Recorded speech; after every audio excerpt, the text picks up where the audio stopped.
Okay, so hello students, welcome to Obipedia. My name is Rishabh, your faculty of English, and I hope you all are doing fine. एक बार फिर से आपका हमारे इस platform पे स्वागत है एंड आई होप जो भी आपको वीडियोस क्रैश कोर्स की जा रही होंगी यू आर एंजॉइंग दैट, ठीक है।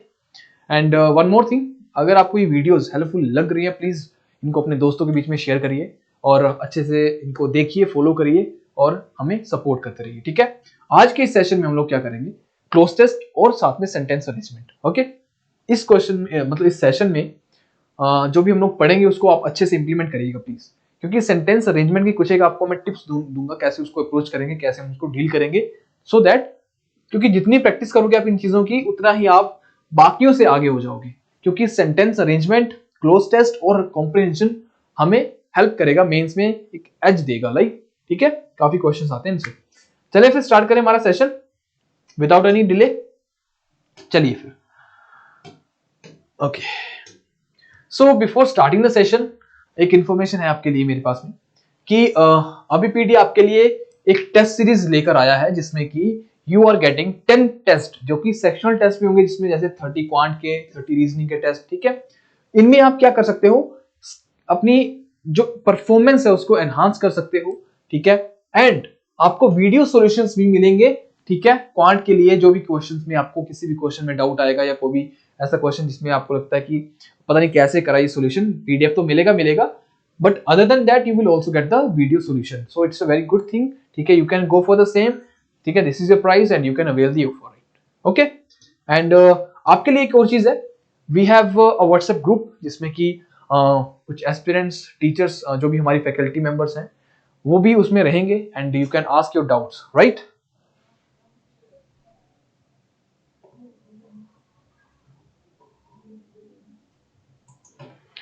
ओके, सो इसको आप ज्वाइन कर सकते हो एंड फर्दर इसमें जो भी आपके डाउट्स रहेंगे उसको सॉल्व कर सकते हो, ठीक है। चलिए फिर फटाफट से स्टार्ट करें हमारा सेशन। अब देखिए, ये है सेंटेंस अरेंजमेंट के कुछ क्वेश्चंस, राइट।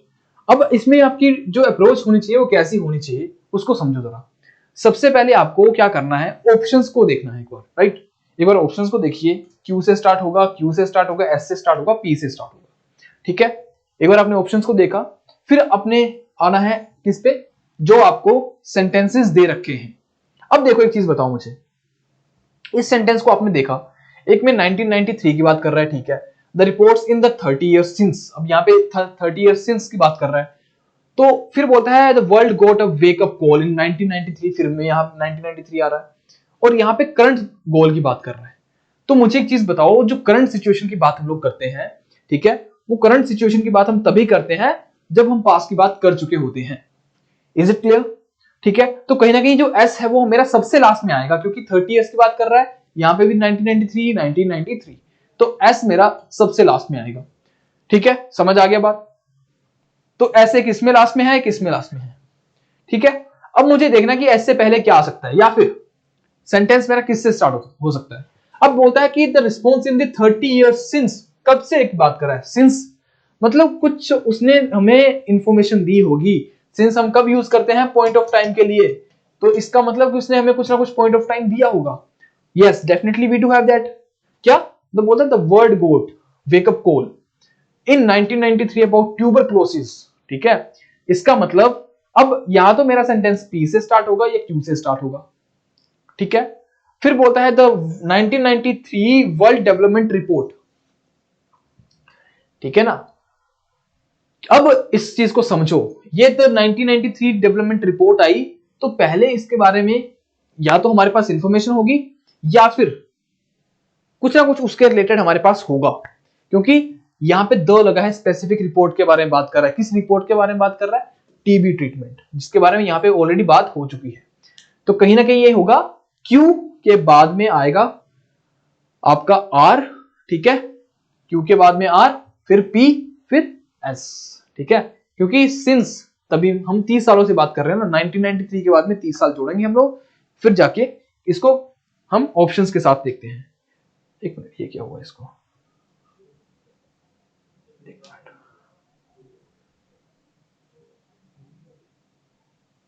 एक मिनट, एक मिनट, जस्ट अ मोमेंट।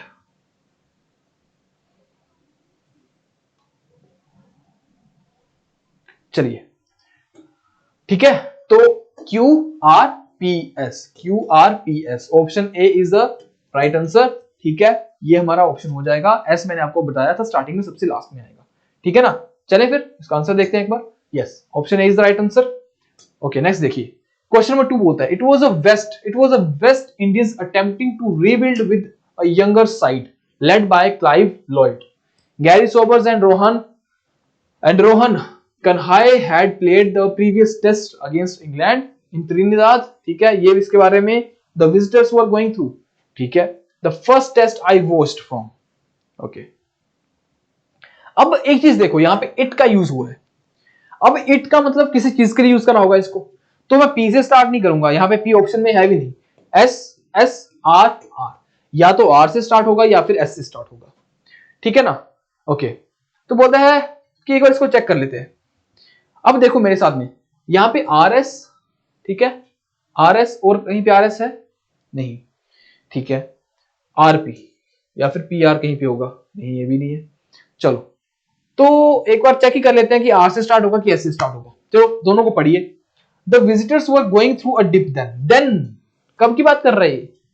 अब यहां पे देन लग गया, देन मतलब उस टाइम पे कुछ तो हो रहा होगा, तो आर से स्टार्ट नहीं होगा, कैंसल। अब एस से स्टार्ट होगा ये। अब या तो एस के बाद आर आएगा या फिर एस के बाद में पी आएगा, सिंपल, इतना सा फंडा आपको देखना है।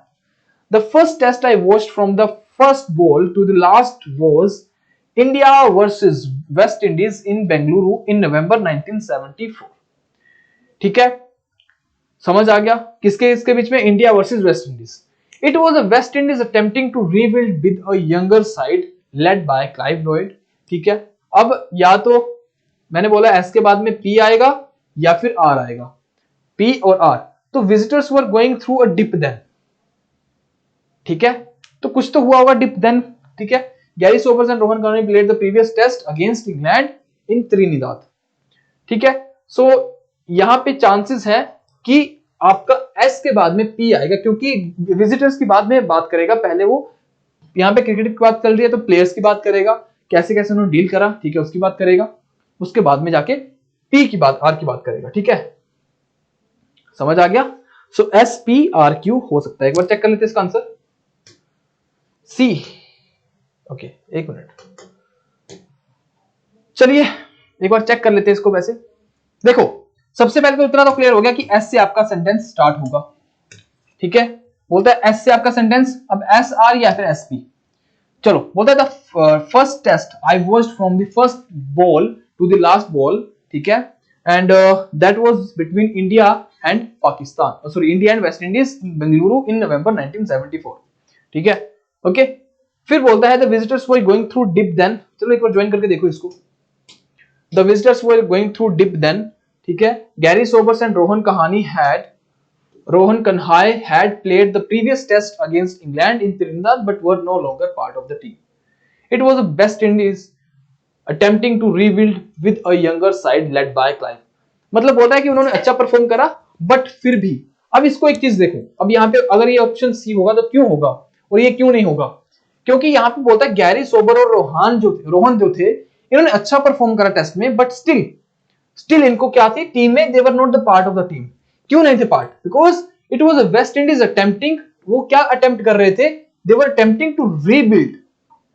ठीक है, जो चीज मैंने मिस करी वहां पे, देखो इसको मैं एज आपकी तरह अप्रोच कर रहा हूं। ठीक है, दे वर अटेम्प्टिंग, इसको उन्होंने फिर, क्योंकि वो अटेम्प्ट कर रहे थे क्या, रीबिल्ड करने के लिए कि यंगर जनरेशन को मौका दिया जाए। इसका मतलब क्यू के बाद जस्ट पी आएगा, तो क्यू के जस्ट बाद पी है कि ऑप्शन में इसमें है नहीं, तो ये वैसे गलत हो जाएगा। ये मैंने आपको बताया वैसे गलत हो जाएंगे। ठीक है, right answer option number C. चले next option. Okay, question number 3 देखिए। Look at the question number 3। Darshan Solanki, ठीक है, ही वाज द दलित। ही किसके लिए यूज होगा? कुछ तो बात करेंगे, क्यू से स्टार्ट नहीं होगा। R R Q P, Q से स्टार्ट नहीं होगा, ही लग गया यहां पे। ठीक है, आर से और पी से देखो एक बार। पी है दर्शन सोलंकी। ठीक है, द रिपोर्ट सेट, कोई रिपोर्ट थी। The institute formed, okay, the Darshan Solanki an undergraduate student of chemical engineering of the Indian Institute of Technology, Bombay, ended his life on February 12th, 2023. ठीक है, उसने मतलब सुसाइड कर लिया। अब सुसाइड कर लिया तो उसके बाद क्या होगा, फिर कोई कमेटी बनेगी, 12 member committee was formed to conduct an investigation. तो पी के बाद ऐसा आएगा, इज इट क्लियर? पी के बाद ऐसा आएगा, इसको मैं एलिमिनेट कर चुका हूं, ठीक है, ऑप्शन सी को मैं एलिमिनेट कर चुका हूं। पी के बाद एस, पी के बाद एस यहां पे है, इसमें पी के पहले एस है, कैंसिल, ठीक है। या फिर एक चीज और, ही वॉज अ दलित, कौन? दर्शन सोलंकी, इसके लिए यूज करा गया। पी के बाद क्यू भी आएगा, पी के बाद क्यू आएगा, उसके बाद एस आएगा, ठीक है, पी क्यू एस, और लास्ट में आएगा आर, क्योंकि रिपोर्ट, द रिपोर्ट, रिपोर्ट तो बाद में आएगी, पहले कमेटी बनेगी ना, पहले कमेटी फॉर्म होगी फिर रिपोर्ट आएगी। समझ आ रही है चीजें? दर्शन के लिए यही यूज हुआ है, पी के बाद में क्यू एस आर। चेक कर लिया answer, option D is the right answer, ठीक है, पी क्यू एस आर। समझ आ गया? इजी वन, थोड़ा सा इजी था as compare to previous one. चलो नेक्स्ट देखो, Niti Aayog is piloting the project, कोई प्रोजेक्ट है, इट इज अनप्रेसिडेंटेड, ठीक है, अनप्रेसिडेंटेड का मतलब that never haven't happened before, जो पहले कभी नहीं हुआ, ठीक है। अब एक चीज को समझो कि मैंने आपको बताया, एक बार पहले ऑप्शन देखो, क्यू से स्टार्ट होगा, पी से या फिर क्यू से या फिर पी से, पी क्यू, ठीक है, या तो पी से स्टार्ट होगा या फिर क्यू से स्टार्ट होगा।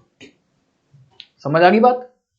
अब देखो, integrated development corporation is the project of proponent, ठीक है, एट द कॉस्ट, ऐसे तो ठीक है, पी क्यू। अब in unprecedented has the union ministry of environment, forest and climate change has declared the decks for a mega project. अब एक बात सुनो, यहां पे द प्रोजेक्ट बोला गया है और यहां पे अ प्रोजेक्ट की बात कर रही है, ठीक है।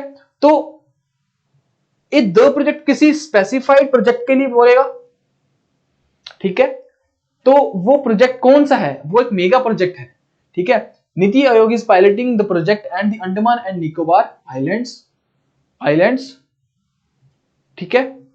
Integrated development corporation is the projecting proponent. समझो इस चीज को जरा, यहां पे बोलता है कि एक प्रोजेक्ट है, एक मेगा प्रोजेक्ट है, किसके लिए? क्यू, मान लो फॉर द टाइम बिंग, अगर मैं समझूं यहां पे क्यू के बाद एस है, यहां पर भी क्यू के बाद एस है, ठीक है, ओके, और यहां पर भी क्यू के बाद एस है, तो मैं क्यू है ऐसे एक चीज देखूं, क्यू है, मैं क्यू और एस में देखूं कि क्यू पहले आएगा या एस पहले आएगा, क्योंकि आपको पेयर को पकड़ के चलना है, आपको चेक करना है कि दोनों में से कौन सा पहले आ सकता है। अगर आप दो ऑप्शंस को एलिमिनेट कर पाते हो, यू हैव टू ट्राई कि आप एटलीस्ट दो ऑप्शंस को एलिमिनेट करो, फिर दो ऑप्शंस में फाइट करो। Is it clear? समझ आ गया? अब देखो जरा, क्यू एस में देखो पहले क्या आ सकता है, इतना तो मुझे लग गया आइडिया कि क्यू पहले आएगा। इन अनप्रेसिडेंटेड हैस्ट मतलब जल्दबाजी, the union ministry of environment, forest and climate change has cleared the decks for a mega project at the cost of about 70,000 crore at the southern tip of the Andaman and Nicobar Islands, ठीक है। समझ आ गया? Q के बाद S आएगा, अब Q के बाद S यहां पे भी है, Q के बाद S यहां पे भी है, Q के बाद S यहां पे भी है, Q के पहले S है, इसको मैं एलिमिनेट कर चुका हूं, ठीक है। अब देखो जरा, अब नीति आयोग एक आपका ऑर्गेनाइजेशन है, ठीक है, नीति आयोग आपकी एक ऑर्गेनाइजेशन है। अब Q के बाद S और S के बाद P, S के बाद P, यहां पे S के बाद Q के बाद S है, ठीक है, यहां ये तो एलिमिनेट हो गया हमारा, Q S R P, Q S P R, P R R P. तो क्यों ना मैं पी आर और आर पी में एक रिलेशन ढूंढूं कोई, जैसे मैंने क्या करा, मैंने क्यू एस में रिलेशन ढूंढा, तो क्यू एस में देखा मैंने कि क्यू पहले आएगा, एस बाद में आएगा, फिर आर पी में देख लो कि आर पहले आएगा या पी पहले आएगा, ठीक है। Integrated development corporation is the project proponent, ठीक है, नीति Aayog is piloting the project the Andaman Nicobar Islands. Integrated Development Corporation is the project proponent. ठीक है, अब समझो इस चीज को, नीति आयोग इज पायलटिंग, ये पायलट कर रही है, इस प्रोजेक्ट को लीड कर रही है, एंड जो अंडमान निकोबार क्या है, आइलैंड की क्या है, इंटीग्रेटेड डेवलपमेंट कॉर्पोरेशन, वो इस प्रोजेक्ट की क्या है, प्रोपोनेंट, मतलब पी के बाद में आर आएगा, पी के बाद में आर, यहां पे डायरेक्ट नहीं है, पी के बाद में आर, यहां पे डायरेक्ट नहीं है, यहां पे Q S P R, option is the right answer. समझ आया कैसे करा? पहले मैंने क्यू एस के बीच में रिलेशन फिट करा, फिर मैंने पी आर देखा कि आर पहले आएगा या पी पहले आएगा, और सिर्फ एक ऑप्शन में है जहां पे पी के जस्ट बाद में आर आएगा, दैट इज ऑप्शन नंबर 1, ठीक है। चेक कर लेते हैं इसको, option A is the right answer. चले फिर नेक्स्ट क्वेश्चन नंबर 5 देखिए, वो होता है दीज इंक्लूड द कोविड-19। अब दीज, कि दीज किसके लिए यूज हुआ हमें नहीं पता, ठीक है, humanity today faces numerous global challenges. अब यहाँ पे चैलेंजेस की बात करिएगा और यहाँ पे दीज इंक्लूड, कैसे कैसे चैलेंजेस हैं। एक बार ऑप्शन देखिए, क्यू से, पी से, क्यू से, क्यू से, या तो क्यू से स्टार्ट होगा या पी से स्टार्ट होगा। ठीक है, तो इतना मैं समझ गया कि चैलेंजेस की बात करी है तो क्यू के बाद पी आएगा, तो पी से स्टार्ट नहीं होगा, मैंने इसको एलिमिनेट करा। फिर Q S, Q S, Q P, इतना तो मैं समझ गया कि क्यू के बाद पी आएगा, जस्ट पी आएगा उसके बाद। एक ही ऑप्शन है जहां पे क्यू के जस्ट बाद में पी है, ऑप्शन डी। ठीक है, ये भी एलिमिनेट, ये भी एलिमिनेट। ठीक है, चेक करो इसका answer, option number D is the right answer. ऐसे आपको अप्रोच करना है और फटाफट से आपके आंसर को मार्क करना है। कुछ डिफिकल्ट क्वेश्चंस भी थे, आपको हर क्वेश्चन को पोज करके ट्राई करना है, राइट। ऐसा नहीं कि डायरेक्ट फटाफट करके उसको निपटा के आप आगे चलो। ठीक है, अब हम करेंगे क्लोज टेस्ट। अब क्लोज टेस्ट जो है, क्लोज टेस्ट में आप क्या करोगे, क्लोज टेस्ट में आपको क्या करना है, इसमें आपको पहले तो रीड करना है कॉम्प्रिहेंशन को, उसके बाद में आपको क्या करना है, उसके बाद में आपको फिर से पहले तो with along with the fill in the blanks आपको उसको रीड करना है, देन आपको मूव करना है ऑप्शंस पे, तभी आपको वो समझ आएगा। क्योंकि जब आप उसको एक बार रीड करोगे you will get the idea, आपको आइडिया लग जाएगा कि किस बारे में बात कर रहा है, कौन से टेंस में बोल रहा है, पास्ट है, फ्यूचर है, प्रेजेंट है। ठीक है, कुछ वर्ड्स आपको डायरेक्ट मिल भी जाएंगे, थोड़ा सा पिछला फिल जो होगा, ब्लैंक होगा, उसको फिल करने में आपको हेल्प करेगा उस चीज को। ठीक है, चलो रीड करो एक बार। An Indian Express analysis of employment data sourced from the Center for Monitoring Economy, Indian Economy has shown that India's workforce has aged over the past 7 years.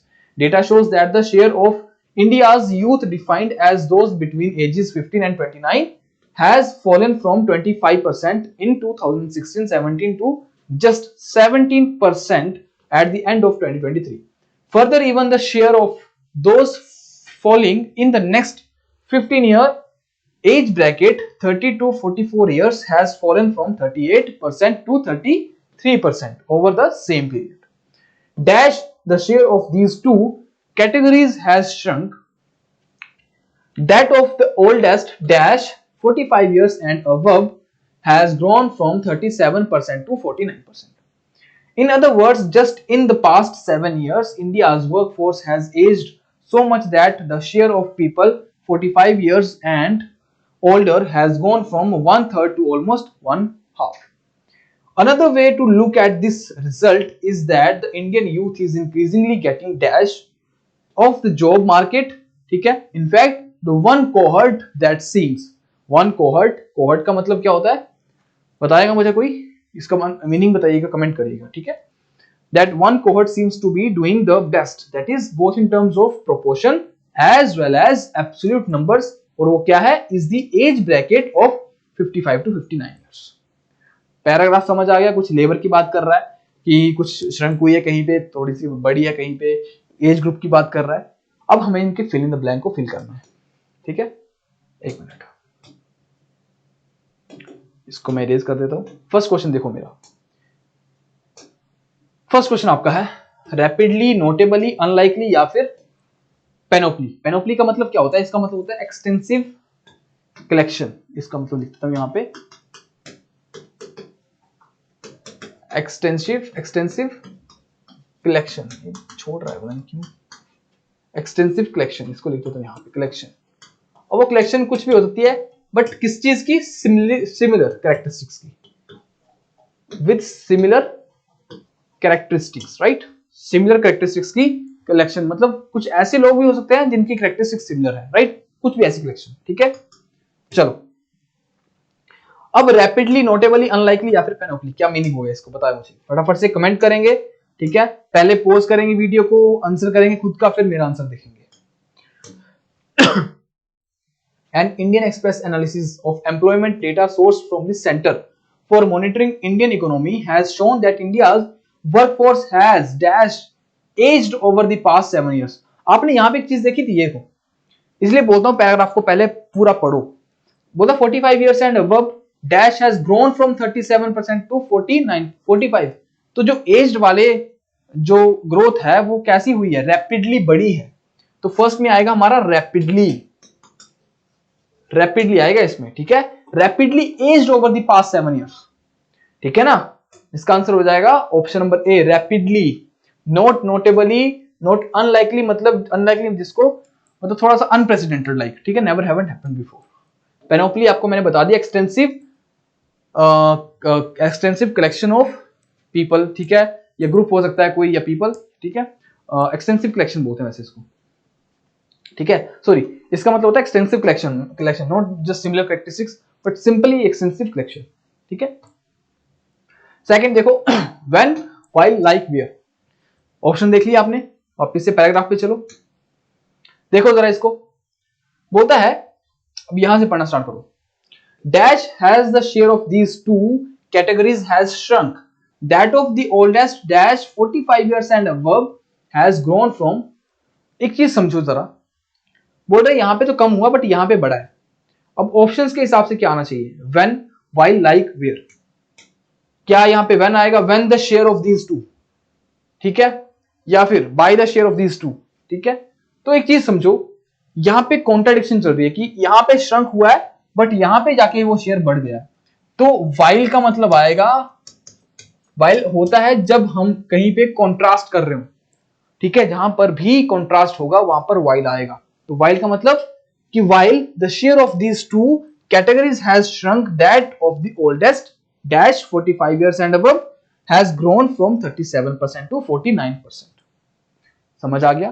तो ऑप्शन 2 हमारा हो जाएगा आंसर इसका वाइल। ऑप्शन 2 में आएगा हमारा while. Is it clear? समझ आ गया? अब चलिए ऑप्शन नंबर 3 पे। Select the most appropriate option. Video को करिए पॉज, आंसर करिए इसका, फिर इसका सॉल्यूशन देखिए। क्या रिप्रेजेंटेटिव आएगा, इंसिडेंट आएगा, कोहर्ट आएगा, स्पेक्ट्रम आएगा? रिप्रेजेंटेटिव तो नहीं होने वाला, इसको कट करो। इंसिडेंट भी नहीं हुआ है कोई, ठीक है। अब आप कंफ्यूज हो सकते हो कोहर्ट या फिर स्पेक्ट्रम में, बट जिसने अच्छे से रीड करा होगा उसको अच्छे से मार्क कर लेगा, ठीक है। The right answer is cohort, ठीक है, जो हम बार बार फिल इन द ब्लैंक देख रहे हैं थर्ड यहां पे। That of the oldest cohort 45 years and above has grown from, cohort आएगा यहां पे। कईयों को लगेगा यहां पे हो सकता है स्पेक्ट्रम, कुछ बोलेंगे यहां पे स्पेक्ट्रम आएगा, बट नहीं, स्पेक्ट्रम गलत है, यहां पे आएगा कोहर्ट। ऑप्शन नंबर कौन सा है हमारा? सी, ठीक है, if I am not wrong. Yes, option C is the right answer, ठीक है। फोर्थ का देख लो ऑप्शन एक बार। Driven out, point out, carry out, break out. Break out का मतलब बताता हूं, पहले तो मीनिंग बता देता हूं आपको मैं, किसका क्या मीनिंग है। ब्रेक आउट का मतलब क्या होता है? ब्रेक आउट का मतलब होता है फैलना, ठीक है, रैपिडली एकदम से फैलना, जैसे पेंडेमिक ब्रोक आउट, ठीक है, ब्रेक आउट। कैरी आउट होता है किसी चीज को अंजाम देना, किसी चीज को अंजाम देना। पॉइंट आउट करता है मतलब किसी को ब्लेम करना, पॉइंट आउट करना, ठीक है, ब्लेम समवन।